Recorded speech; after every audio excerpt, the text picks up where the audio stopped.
Guys, this is the second time I'm going to be reading number 4 today. It's okay.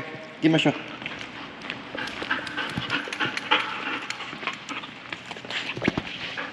Konnichiwa. Yosh, konnichiwa. Yosh. Slow. Good job. So I just went through number 4 and for some reason it did not record. Would not shut off. I don't know what happened. Excuse the camera angle, guys.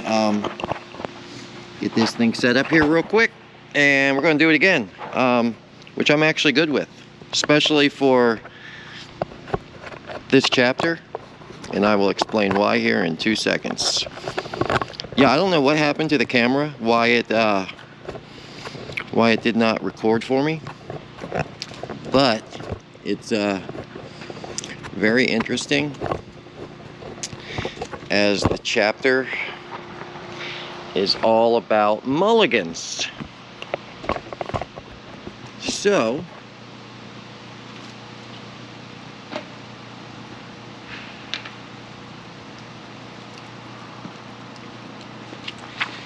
again, it's super ironic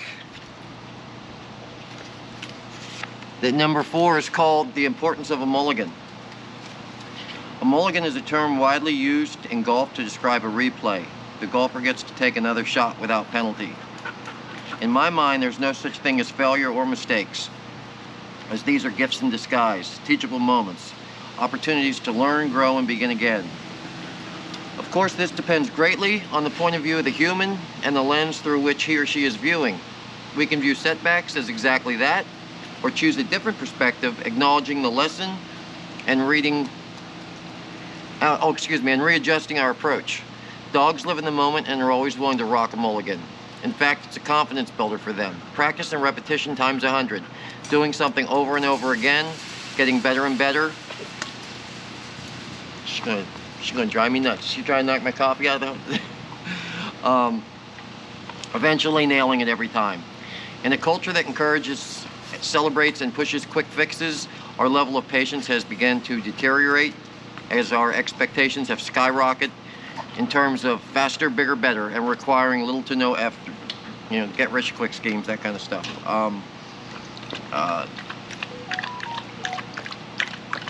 Entitlement. You know, I should not have to work for it. It should just be mine. Yeah.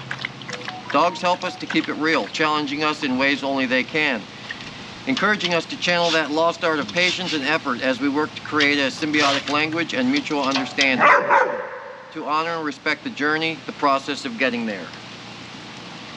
If you're working with your dog and his or her performance isn't quite meeting your expectations, take a deep breath, flex your patience muscles, consider how you can help them understand you better through tweaking and adjusting your approach, and give the gift of the almighty mulligan, both to yourself and to your pup.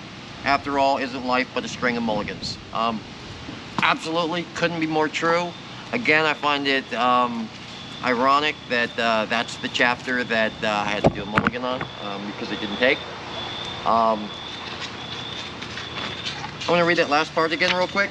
If you're working with your dog and his or her performance isn't quite meeting your expectations, take a deep breath, flex your patience muscles, consider how you can help them understand you better through tweaking and adjusting your approach, and give the gift of the almighty mulligan, both to yourself and your pup.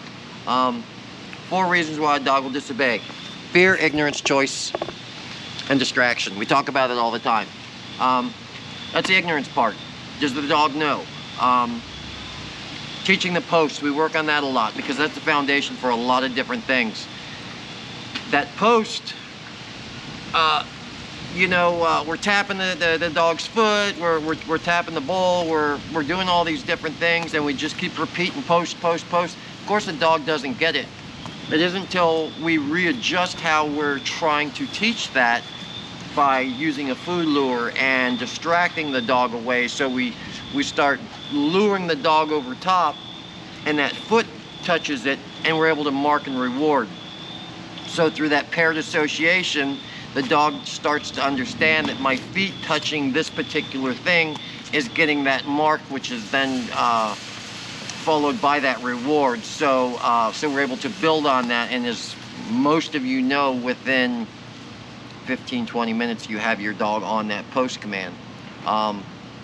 But then that's where the repetition comes in, over and over and over, so you're no longer having to do any type of lure. You're able to just walk towards it, and the dog will understand when that bowl is out what you're wanting from them. So that was a great chapter. Again, I find that really ironic that the first one didn't take. I'm really enjoying this, guys. I'm gonna just do one at a time so I can get these posted up quickly. We can talk about them. As you might know, I'm in talks with Kimberly to hopefully get her down here for a workshop.